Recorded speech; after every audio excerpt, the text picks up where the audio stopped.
वफाक में हुकूमत बनाए या नहीं, नून लीग ताहाल फैसला ना कर पाई। वफाकी हुकूमत बनाने के लिए पार्टी के अंदर मुतज़ाद राय। नवाज शरीफ की जेर सदारत नून लीग के इजलास की अंदरूनी कहानी सामने आ गई। पीपल्स पार्टी के बगैर वफाक में हुकूमत नहीं बनानी चाहिए, शुरका की तजवीज़। माशी सूरत हाल इंतहाई गंभीर हो चुकी, कोई जमात तनहा नहीं निपट सकती। IMF का स्टैंड बाय प्रोग्राम चल रहा है, असल प्रोग्राम तो आगे आएगा।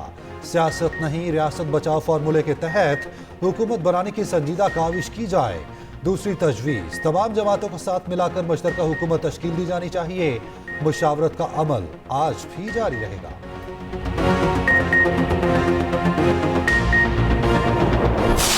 खान साहब की हिदायत पर हमने मरकज में अपोजिशन में बैठने का फैसला किया, पंजाब में भी हमने अपोजिशन में बैठने का फैसला किया, बावजूद इस हकीकत के कि अगर हमें हमारी जो वोट हमें मिले उस तनासिब से अगर हमें सीटें मिलती और नताइज ना बदले जाते तो आज हम शायद मरकज में भी 180 सीटों के साथ बैठे होते। तहरीक इंसाफ का मरकज में पंजाब में अपोजिशन करने का फैसला। बैरिस्टर सैफ कहते हैं बानी पीछे की हिदायत पर अपोजिशन में बैठने का फैसला किया। तमाम जमातें नताइज के खिलाफ एहतजाज कर रही हैं। मसले पर जमहूरी रिवायत के मुताबिक मुस्तकिल हल की बात की है। PTI वफ्द की कौमी वतन पार्टी से मुलाकात। उधर PTI और जमात इस्लामी का इस्लामाबाद में भी मुश्तरका इजलास। हुकूमत साजी, अपोजिशन में बैठने और दीगर मामलात पर बातचीत। मीडिया से गुफ्तगू में असद कैसर ने कहा, हम जदोजहद करेंगे, कानून के अंदर रहकर करेंगे। लियाकत बलोच का चीफ इलेक्शन कमिश्नर के इस्तीफे और कमीशन बनाने का मुतालबा।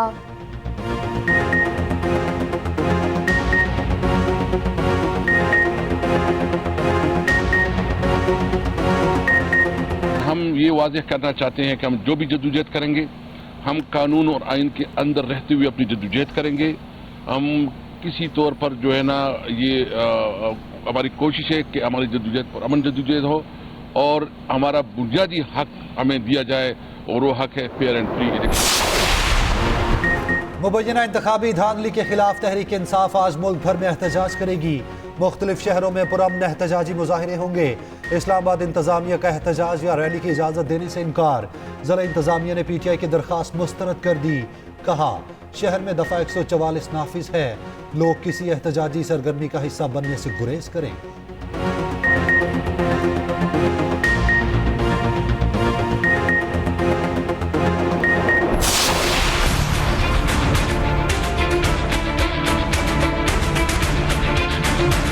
जो जीता है वो खुद परेशान है, सर पकड़ के बैठा हुआ है। 2.5-3 महीने पहले ही हमें पता था कि पेमेंट हो गई है, जहाँ जहाँ जानी थी पेमेंट चली गई है। प्रोटेस्ट जो इलेक्शन में डाका डाला गया है उसके खिलाफ है।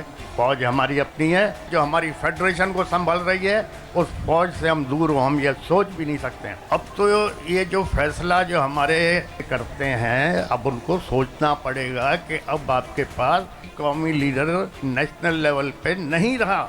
इमरान खान को सब चोर कहते हैं, चलो ठीक है, चोर है ना तोशाखाना में। क्या इमरान खान से पहले जो लोग आए थे, प्राइम मिनिस्टर या प्रेसिडेंट, उन लोगों ने कुछ नहीं लिया तोशाखाना से? तो सिर्फ इमरान खान चोर है? मेरी नज़र में इमरान खान चोर नहीं है।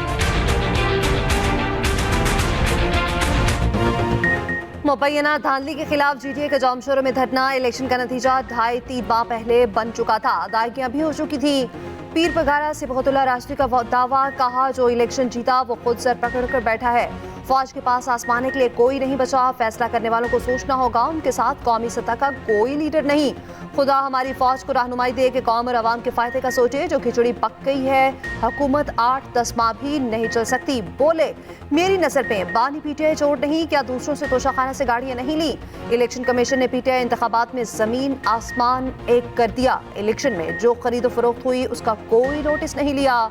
सदरुद्दीन राष्ट्री का इंतखाबी धांधली के खिलाफ नोटिस लेने का मुतालबा। फहमीदा मिर्जा ने कहा, सिंध कोई कॉलोनी नहीं, हर बार सौदा कर दिया जाता है।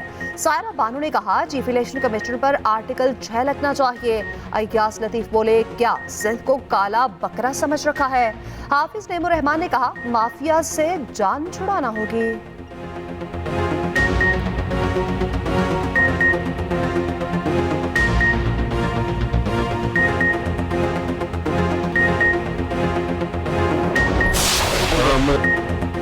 फैज हमीद का नाम गलती से जुबान पर आ गया। मौलाना फजलुर रहमान ने वजाहत दे दी। कहा, कमर बाजवा और फैज हमीद को 2018 में धांधली का जिम्मेदार समझता हूं। इन मामलात पर ज्यादा बहस की बजाय तारीख के हवाले कर दें। एक इंटरव्यू में कहा, अदम एतमाद और इल्जामात पाकिस्तानी सियासत का हिस्सा हैं और रही हैं। मुल्क की सियासत में एस्टैब्लिशमेंट का रोल नहीं होना चाहिए।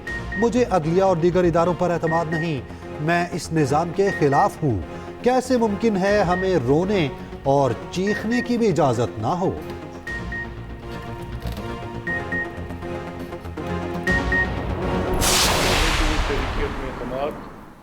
एक बिल्कुल सियासी अमल के तौर पे, एक आईनी अमल के तौर पे बड़ी मेहनत करके 22 लोगों को लाने में मेरी मुआवनत रही। उनको हम साथ लेकर आए और उसका 22 मेरे 2 करीबी तरीन दोस्त थे। वो लोग इमरान की पार्टी को छोड़ रहे थे, तो इसमें मुझे किसी जनरल की कौन सी जरूरत रहेगी।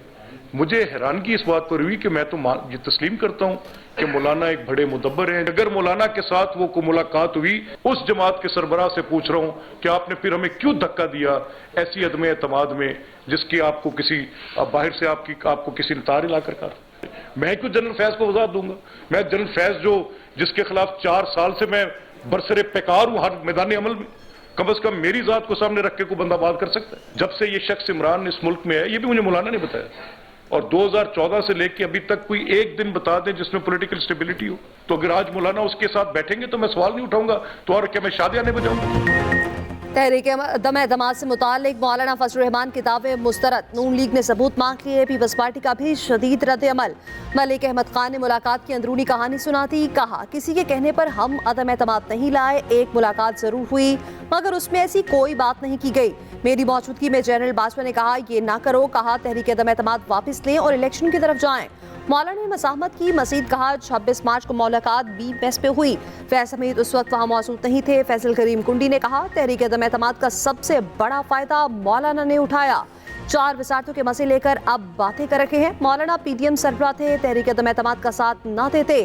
फैज हमीद कोर कमांडर पेशावर थे, उनका अदम एतमाद में कोई किरदार नहीं था। शर्जील पेमन बोले, पहली बार किसी वज़ीर आज़म को आईनी तौर पर हटाया गया तो मौलाना सबसे आगे थे। मौलाना ने जिस जमात पर धांधली का इल्ज़ाम लगाना था उसके साथ इत्तेहाद कर लिया।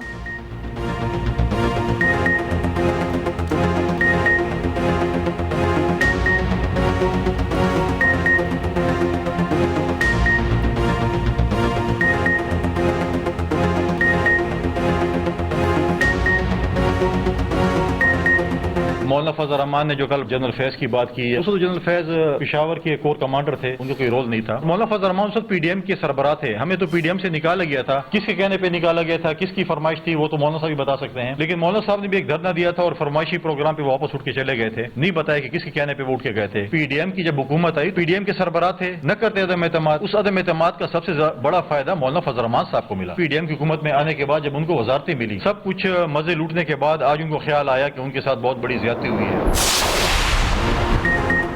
पीपल्स पार्टी रात की तारीखी में बानी PTI से जेल में मुलाकात के लिए मिन्नतें करती रही। रहनुमा JUI हाफिज हमदुल्ला का रद्द अमल। पूछा, क्या नून लीग और पीपल्स पार्टी ने बाजवा को 3 साल की एक्सटेंशन नहीं दी। पीपल्स पार्टी बताए कि इसके कहने पर PDM से निकली थी।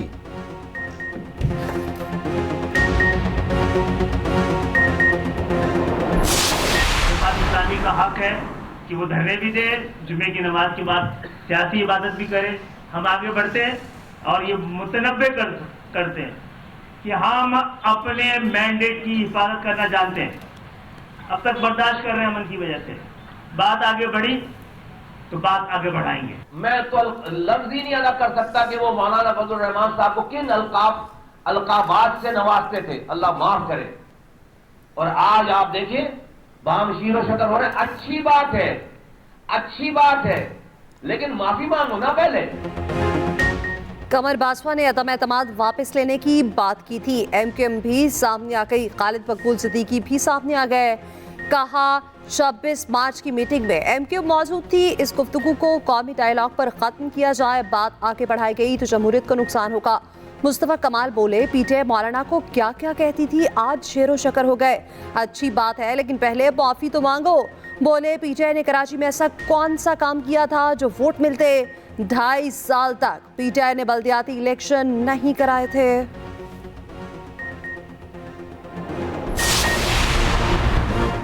तहरीक इंसाफ ने 75 नशिस्तें छीने जाने का दावा कर दिया। मुबैना धांधली के खिलाफ पुरहजूम न्यूज़ कॉन्फ्रेंस।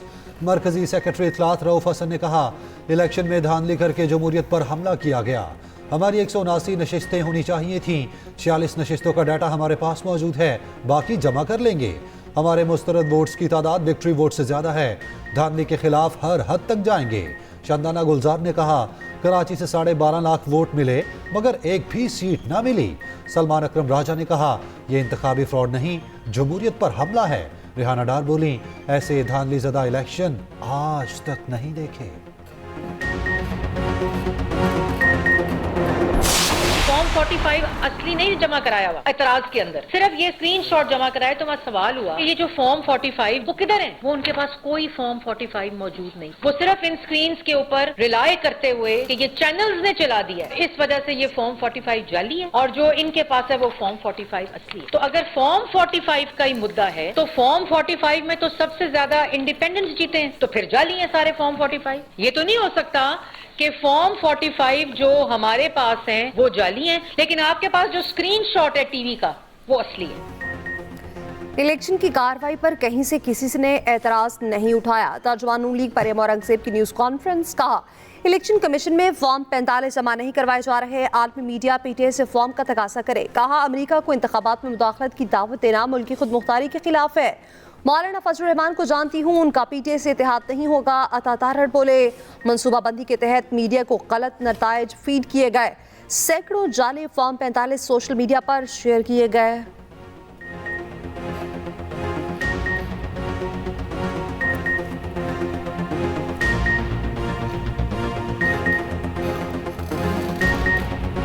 तहरीक इंसाफ की तरफ से बाकायदा बैरूनी ताकतों की मदद से और मनसूबा बंदी के तहत रिजल्ट्स को मैनिपुलेट करने की कोशिश की गई। जाली फॉर्म 45 सैकड़ों की तादाद में सोशल मीडिया पर अपलोड किए गए और मीडिया को उस रात गलत रिजल्ट फीड किए गए। ये जो तकरीब हो रही है, इसको ये ना समझा जाए कि ये कोई पॉलिटिकल पार्टी का जलसा है। ये मुरीदों का इज्तिमा है। जब ये 2024 के इंतखाबात अनाउंस हुए तो पाकिस्तान में सियासी सरगर्मियां शुरू हुई। सिंध में खुसूसी तौर पर पाकिस्तान मुस्लिम लीग नवाज, जीडीए, एमक्यूएम और काफी जगहों पे खामोशी से पीटीआई भी इनके इत्तेहादी थी और इन सारे इत्तेहादों को हर जगह पे पीपुल्स पार्टी ने बड़े मार्जिन से हराया। शर्जील मेमन ने जीडीए धरने को मुरीदों का इज्तिमा करार दे दिया। कहते हैं, सिंध के बाशाऊर अवाम ने पीपल्स पार्टी को तारीखी मैंडेट दिया। पीपल्स पार्टी ने सिंध में अपने ही रिकॉर्ड तोड़े। बोले, मुश्किल वक्त में पीपल्स पार्टी हमेशा अवाम के साथ होती है। जीडीए और इत्तेहादी 5 साल ड्राइंग रूम में रहते हैं। 5 साल पहले अवाम के मैंडेट पर कैसे डाका डाला गया, सब जानते हैं।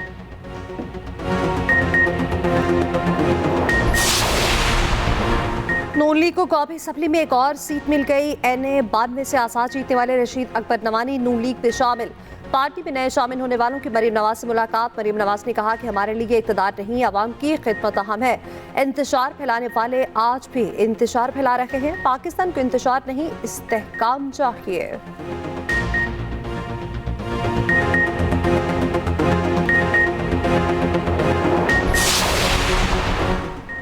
बलोचिस्तान के 2 हलकों में रीपोलिंग। एनए 253 से आज़ाद उम्मीदवार मियां खान बुगटी कामयाब। 47,300 वोट लिए। पीपी 9 में पीपी उम्मीदवार नसीबुल्लाह मरी 6,279 वोट लेकर कामयाब।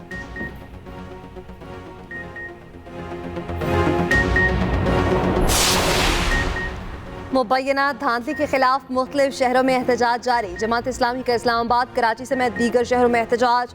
जेयूआई सिंध में सरापा एहतजाज। सखर कंदकोट में धरने। कोयटा में 4 जमाती इत्तेहाद का रबी पुल पर धरना। ट्रैफिक मुअत्तल, गाड़ियों की कतारें लग गईं।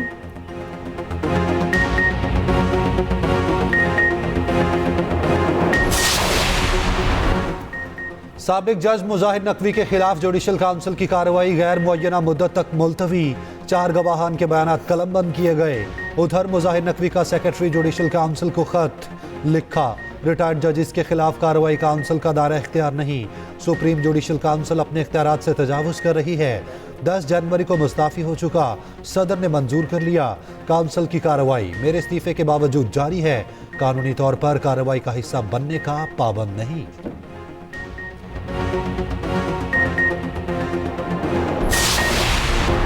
सस्ते तरीन किरायों के साथ बेहतरीन फ़ज़ाइल सफ़र की सहूलियात। फ्लाई जुना की पहली बैन अक़वामी परवाज़ आज रवाना होगी। पहली परवाज़ इस्लामाबाद से शारजा के लिए उड़ान भरेगी।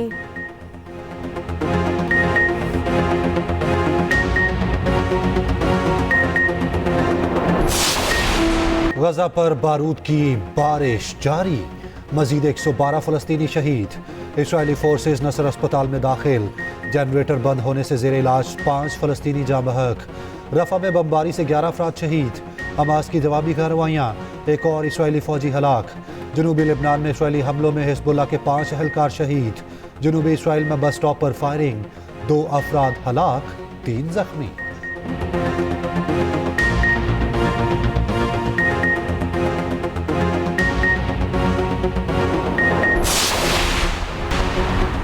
कौमी टीम की खराब कारकर्दगी की वजूहात क्या, साबिक टीम डायरेक्टर मोहम्मद हफीज का हक़ाइक़ सामने लाने का ऐलान।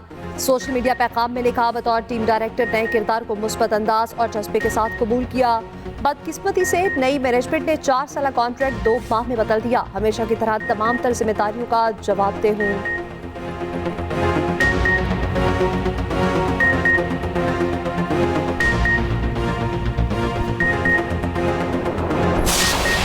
खत्म हुआ इंतजार, आज से होगी छक्कों और चौकों की बहार।